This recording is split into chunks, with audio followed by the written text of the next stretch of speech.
much, Karen, for making some time today. Greatly appreciate it. Really looking forward to learning so much about what you got out of the financial fitness program. But first, can you tell me something about yourself? Give me a bit of background. Well, I'm married. We have 3 children. All of them are grown up now. My background is in early childhood education. What else do you want to know? Yeah. So you're currently working in early childhood education? No, I am currently working in research. And where are you located? Brisbane. As far as living goes. Yep. No, awesome. Because we'll have so many people joining from all over Australia, and it'll be really good to have context. So thank you for that. And I just have 3 really simple questions that we'll be working through today. And the first one is, what did you learn from the financial fitness? What was something in that was a big takeaway for you? It doesn't matter how much money you earn, it matters what you do with it. Yeah. And so around that, it's applying the principles. One of the things that I understand is that it's being a good steward of that money. Definitely. And have you found that money becomes more attractive, like it becomes more blessed in your life? Yes, I think it changes your focus, that you're not focused on the lack of it, which was definitely before financial fitness. Because you're changing your habits and really changing the way you think about money, even though in some ways you argue with yourself and say that it doesn't logically make sense to do that. There's something really extremely powerful psychologically about how money works when you use the program the way you're meant to use the program. Yep. And I think it's that psychological change that attracts more blessing into your life. Definitely. Yeah, absolutely. Because I know that in our program we have a lot about tithings and about offerings. Can you tell me a little bit about that? Have you found that giving of money has brought blessings into your life? Yes, definitely. I find that when we are tithing and giving on top of tithing, the focus is not on ourselves. The focus is also not on our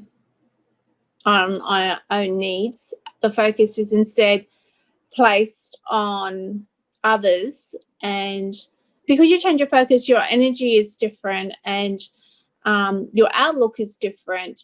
And so consequently what happens is this great joy that you're experiencing giving to others, and there's great joy in focusing on others rather than focusing on yourself.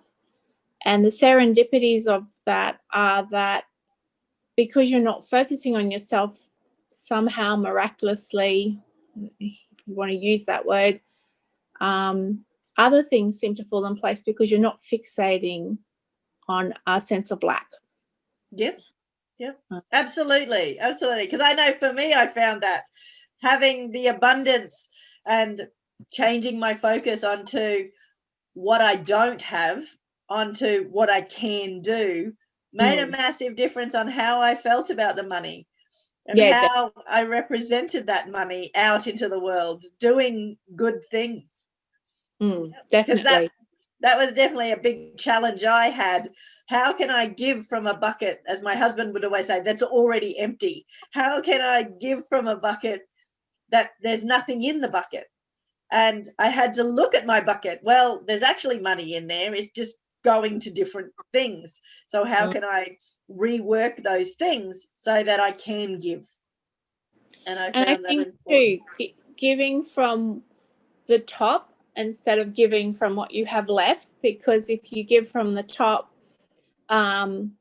we always manage to work out a way of making what is left work. But when you give from what is left, well, there's nothing left. If we're honest with ourselves, we spend it all. Definitely. Yeah. And yeah, it makes a massive difference out in the world. I know a lot of the governments and the spending, the stimulus packages that are there to help economies. But if we were just giving straight from the top, as you were saying, from money that we had allotted aside, that's enough stimulus package for all of our communities to be able to weather any storms. So, yeah, I love it. Great. And then what would you recommend to people? So what was the takeaway out of all of the 47 principles when you've gone through them all? What was a big takeaway that you would recommend to other people starting the program? Pay yourself first.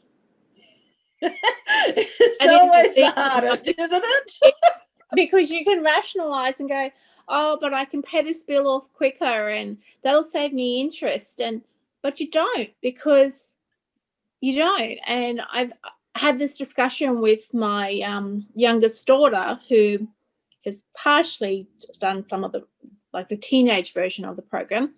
And she wanted to take it out of her savings account. And I said to her, but you're saving for a specific reason. And I said, it's the principle of the matter. I said, that once you touch that pay yourself first money, it's very hard to put it back.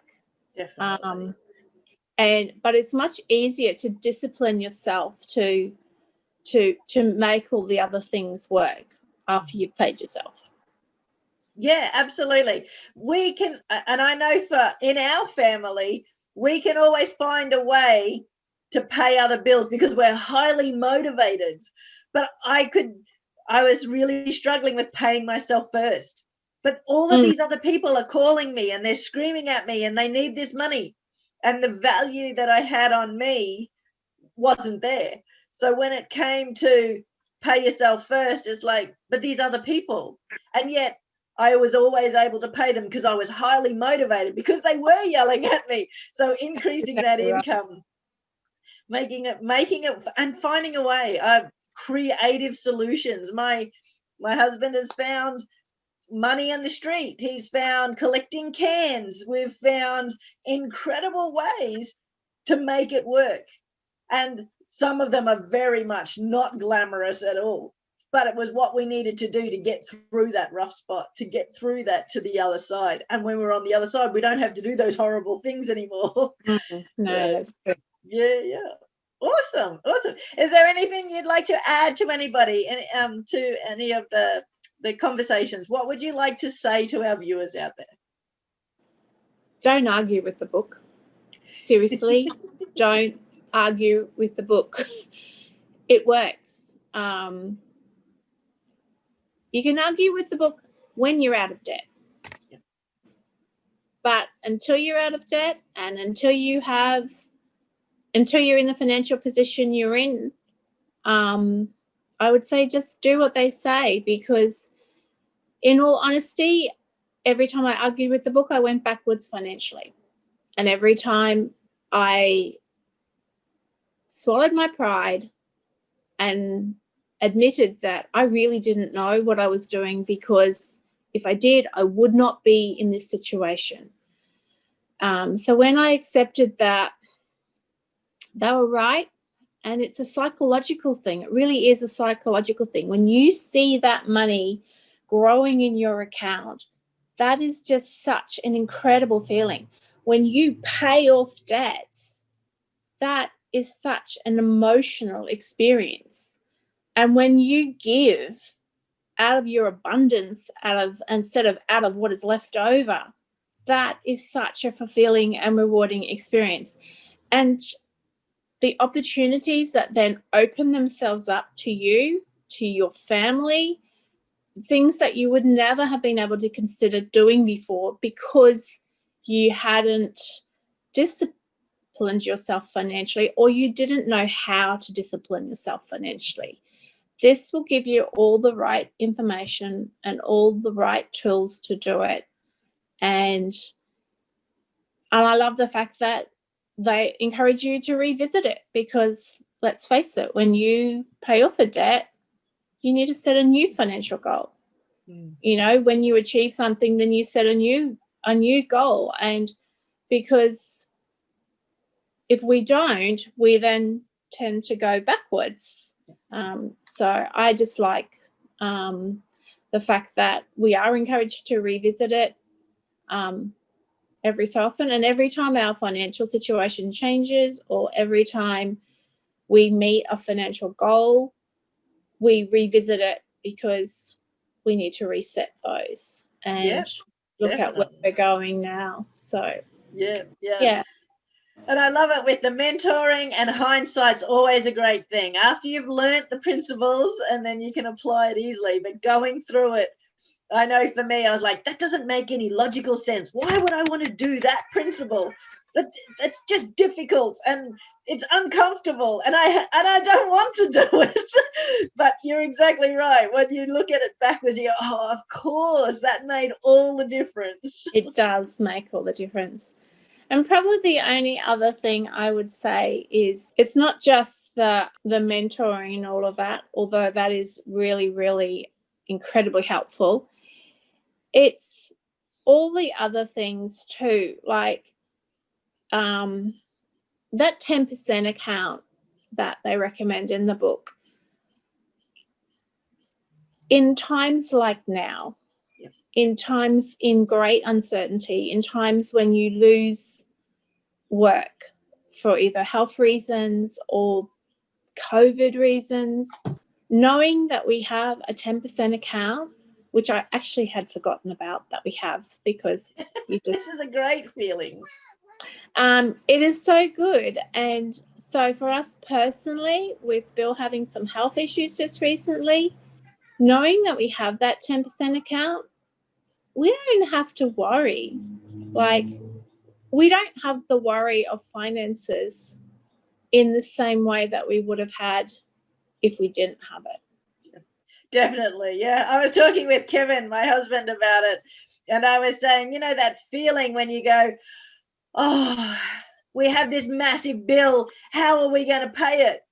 And he said, I love that I have the accounts put aside so we can just go and get it. And I said, yes, it's that second after the shock of, oh, wow, look how big this bill is. The second when you say, oh, but I've got it covered, which is so cool.